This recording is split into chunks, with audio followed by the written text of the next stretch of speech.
Hello, my name is Vicky Feldman and I'm a product manager of our public sector revenue management suite of products, and this video tutorial will teach you how to use self-service module, and this specific chapter will explain how to configure service requests in PSRM. In this chapter, we will understand how service requests are processed in PSRM. For every request that comes from self-service, there is a special object which is created in PSRM, and this object is called service task. What is the service task? Service task is business object that creates a snapshot of the request and which also knows how to process this request. So let's look, for example, in tax clearance certificate. Tax clearance certificate certifies that taxpayer doesn't have any debt. So let's think how a tax clearance certificate is issued. First of all, there is a certain validation. It can only be issued if the taxpayer doesn't have any taxes. That's going to be a first step, validation. Then, if the validation is successful and taxpayer doesn't really owe any taxes, tax certificate can be produced.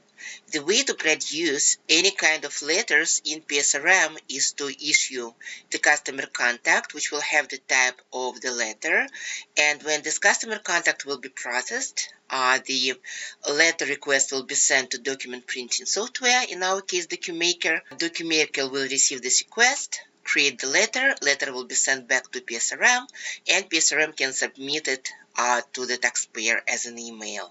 This is the base process, and we just reusing the same process over here. This business object that you see right now is dedicated for this task. So let's see how it's defined. So if we look at the summary, we will see that it has 4 statuses, right? And let's see which algorithms are associated with this life cycle.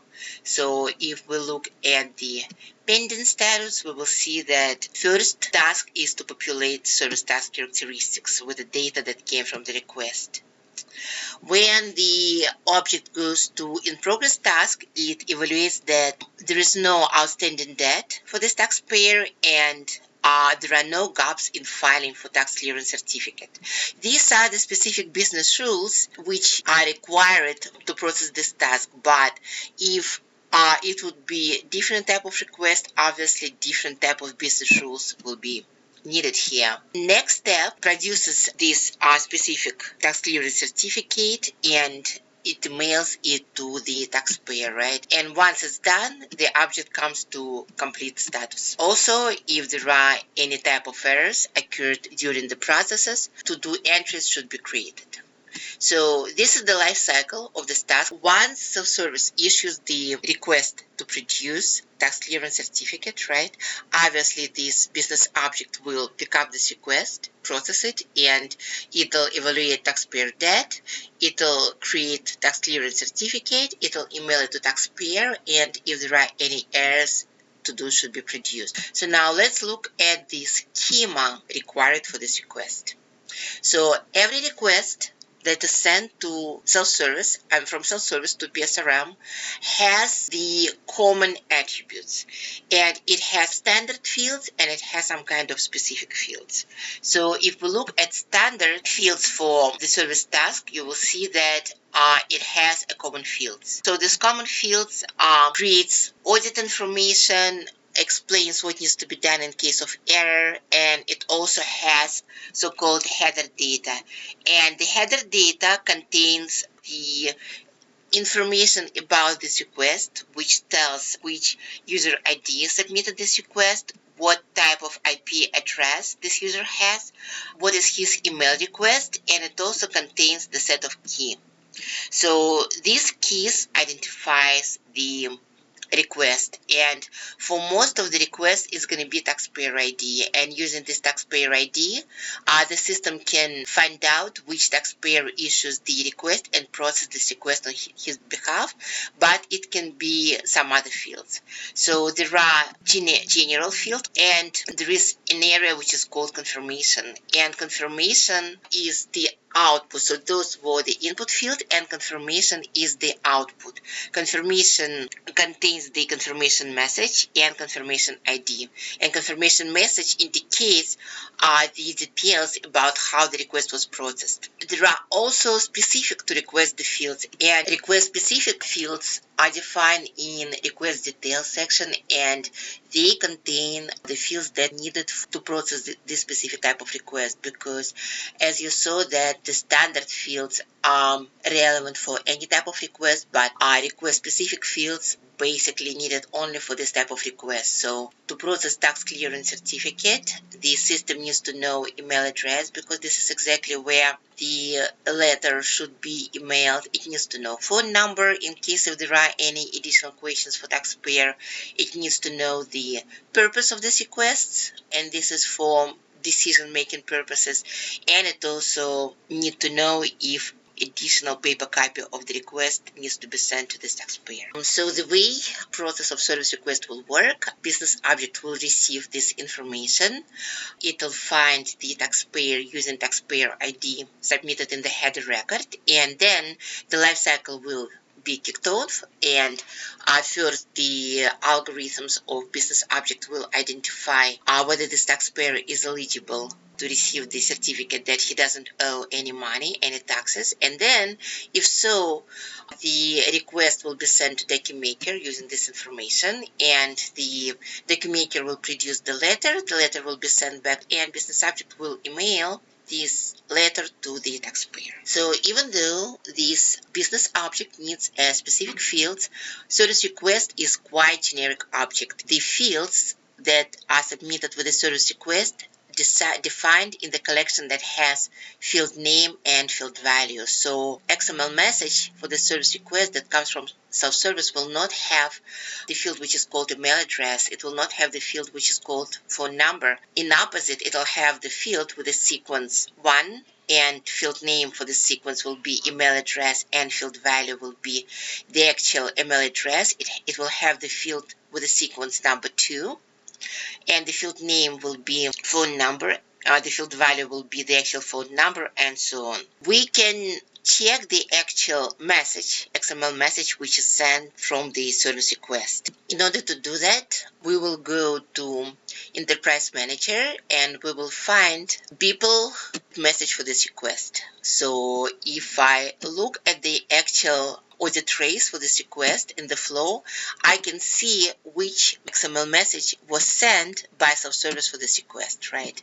So if I open up this message, you will see that this is the header record that we looked at before, and it has the key which is called person ID, and the ID of this person is the ID of the taxpayer that sent this request, and then it has user ID and username and IP address, right, which totally corresponds to the header message that business object expects, right? And also now it has the service request specific type, right? And this specific type live in the collection of service request data. So it has generic and request fields with the sequence, name, and value, right? So the sequence of the first field will be sequence 1, and the name will be email address, and value will be actual value. You can look at the rest of the fields, and you will see that they basically correspond to the information that business object that processes this request needs, but they present a little bit differently. This type of presentation gives us a power of creating generic service request, right, and redefining it in two places. We redefine the service request on the specific fields in self-service when we define the request, and we define the mapping for these fields in the object which is called service task. So service task is the object that knows how to specific about how to process the request. For every request that needs to be processed, we create the service task type, and service task type orchestrates with the processing of the service request. So if we go to service task type object and find the object, the service task type that creates task clearance certificate, and check it out, you will see a few very interesting attributes. So there is a main section, and main section is look similar in every service task type, and main section will tell you which transaction BO should be created for the service request. And this is exact same BO we've been looking at. Which to-do type should be created in case if there are any issues, and for which to-do role. What kind of confirmation message should be sent when the request is processed successfully, and what kind of information should be sent by the errors. And also it says how to map this message to business object. So now you see that the sequence number 1 in XML is email address, and sequence number 2 is the phone number, and sequence number 3 is tax clearance certificate purpose, right? So when this request will hit PSRM, what PSRM is going to do is going to check with which service task type knows how to process this request. It will find the service task type. It will get all this information, which BO needs to be created for the service request, which to-do types handle issues with the service request, and how the mapping needs to be done. And then it will create the data area for this BO. It will populate the common fields. It will do the mapping. It will take the XML fields from the message that came, and using this translation, it will populate business object data area for this business object, and then it will create this business object, right, this one, and business object lifecycle that we just looked at, right, will tell how this business object needs to be processed, triggering all this algorithm. So now let's look at the actual business object. Let's look how it all comes together. So remember how I submitted my service request from self-service. So this is the request that we submitted before. And let's look at that. When we look at this self-service task that was created for this request, we can see that the request was received. We can even look at the raw request data because this BO contains the snapshot of the data that was sent. We can see that confirmation message was created, and it says that the request was fully processed, right? And we can also see that the customer contact was created, and the tax clearance certificate was issued and sent to the person who requested this tax clearance certificate. And if we go and we check this request in more detail, we will be able to see that for this customer contact, the letter was created, and we can even check this letter. Here it is, right? So it's exact same letter that we saw from self-service request online. So now if we want to put it all together and see the whole process, we can go back to self-service. We can find again this service request that we defined in our previous lesson, right? So we go to service request and we search for tax clearance certificate request. So this is our request, and the fields that are defined in this request are email, phone number, tax clearance certificate purposes, and whether the paper copy needs to be sent. The same fields we just saw in message XML, and the same fields are defined in tax type, service request tax type, in order to be used for mapping, and the same fields are required by service request business object. So basically, this slide outlines this concept. The fields are defined in service request. They get defined in service request tax type, subsequent BO creation mapping, and the same fields are part of BO schema and needed for the processing. So this is a specific slide, but in general, when you create a service request, you need to do the following. You need to understand how this request needs to be processed in PSRM. You create the business object that knows how to process this request. This object should belong to the type of service request task, and business object has that knows our life cycle algorithms, that knows how the request should be processed, and also it has the data area, and data area has common request fields that will be populated for every request, and request specific fields, right? Then you define service request task type, which maps the fields on request created on self-service and fields that are defined in business object, and then you expose this information in self-service. You create in self-service the service request, and you define its layout, its processing, and you specify that those are the fields that needed for the service request. So this is very generic object, and this way you can basically process, orchestrate, and control the processing of any type of request in PSRM. Another very important thing to remember that the outcome of this request, which will be returned back to self-service, will contain the confirmation message, right? So your business object should not only process the request, but also populate the message or combination of the messages. Is basically the collection, which will tell the end user, the taxpayer that submit the request, the status of this request. So basically whatever you populate in the confirmation header will be shown to the user. The same information will also be displayed when somebody will issue in the transaction track your service request, the confirmation ID, and the message which is shown back to the user who requests the status of this request is also taken from confirmation. I want to show you a couple of other examples of service request and how it can be processed on PSRM. One of the interesting examples how you can use also generic object process flow in combination with the service request functionality in order to define the processing in PSRM and expose this process in self-service. For example, financial hardship request. And financial hardship request can be issued by a taxpayer who asks for the tax break because of certain type of natural disaster, some kind of other extraordinary circumstances, right? So if you look at this request, financial hardship is processed in PSRM. There is no designated object to process financial hardship, but it processed based upon the process flow. So if you look at this request, you will see that it also has common fields, and common fields explain which to-do type should be created in case of the issues, how the confirmation message should be created, what should happen in case of errors, and it also has request-specific fields. So this section defines the mapping for these fields, right? So specific fields are tax type and hardship start date and end date and request reason.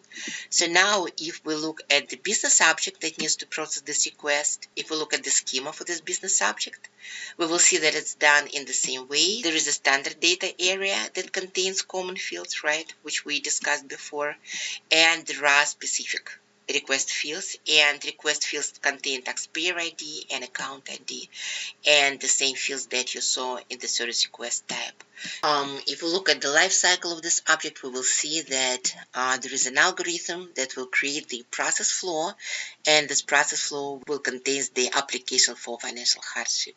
So this is very interesting way of example of using two dynamic abstract objects. One of them is process flow that can be implemented to create specific objects such as application for the hardship, and another generic object that was customized, that was implemented to send the specific request, was the service request. And if we look at the service request that handles this situation, so if we look at financial hardship service request, we will see that it has the same fields. That service request type maps and business object process. And if we look at this request, we will see that the user will be able to specify the tax type for which financial hardship is requested and all other information which is necessary to process this type of request. Another interesting example of service request is installment agreement request. And for example, taxpayer has outstanding debt and he cannot pay it off in one shot, so he's asking for payment arrangements for pay this debt in installments. So he can go online and he can request to pay outstanding debt in installments. In order to process this request, there is no specific algorithms that created in PSRM. This process is not fully automated. Instead, to-do is created, and the user will check this to-do. He will see if the taxpayer who issued this request is eligible for installment agreements, and if so, he will put him on payment plan. So the similar processing can be relevant for different type of requests. So if you don't have in PSRM the automated process that knows how to process this type of request, but you want user to manually review this type of request and decide what kind of actions should be taken, you can create to do. And this is example of how you create this to do. So this is task type that knows how to handle this request. And if you look at this task type, you will see that it doesn't have the section that defines request specific fields. However, what it has instead, it has data processor. So what this data processor is the script, and the script can go look at this to do type and to do role, and it'll create this to do type. So rather than defining specific fields, this task type defines to-do type that needs to be created in response of this request, to-do role that should be used for the user who work on this to-do, and also it has the pre-processing script. And what the script does, it takes the information that came with this request, it creates to-do of this type for this to-do role, and finally the user can come and review this to do and check this information. So if we look at the example of this task that was created, we will see that the fields that was sent with the service request is the amount of outstanding debt and the number of days that pass. So now let's go and look at how this service request is defined in self-service. So that was installment agreement request. So let's find it. So if we look at this request, we will see that information that should be provided by the user is amount of money that he wants to pay in installment and in which date of the month he wants to pay, and all other relevant information. So taxpayer will enter this information from online, and as the result of the processing, the following task will be created. So this is the service task that is created in PSRM in the response of this request, and taxpayer asked allow him to pay in installment $100, and he will be paying in fifth of every month, and this is his bank attributes. And finally, after this request was processed by the system, to-do entries was created, and now we can see that this to-do entry has the information that was sent from self-service. So all this information was copied by the service script, which is defined on service task in key value fields, right? And also in the main section, we know that this is the message that was produced.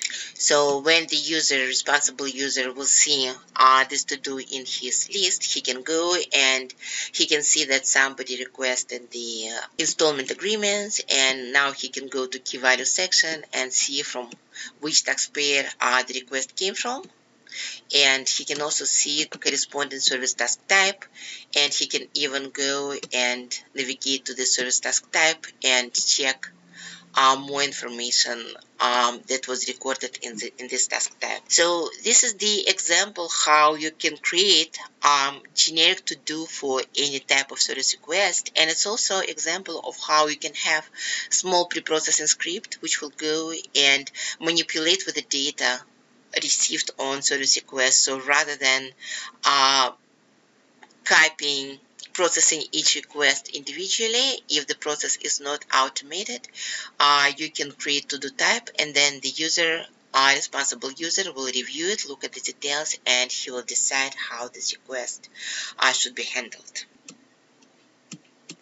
So basically, it's a common way of, it's a generic way of. So just summarizing, when you want to create a service request which needs to be processed in PSRM, you need to do the following step. You need, in self-service, you need to define your service request. You need to define which fields the service request will have and which sequences. These fields, you will define which fields the service request has. Then the object service task type will define to-do types, that needs to be created, confirmation message that needs to be populated, and how these fields on service requests XML are mapped to the actual business object, which will know how to process your BO. And in your business object, you define the life cycle and algorithms that knows how to handle this request. So once request hit PSRM, the business object will process this request according to its life cycle and the algorithms, and service task which is created for this request will contain all audit trail and the outcome of this request. So now you understand how to configure service request in self-service and how to define their processing in PSRM. Thank you.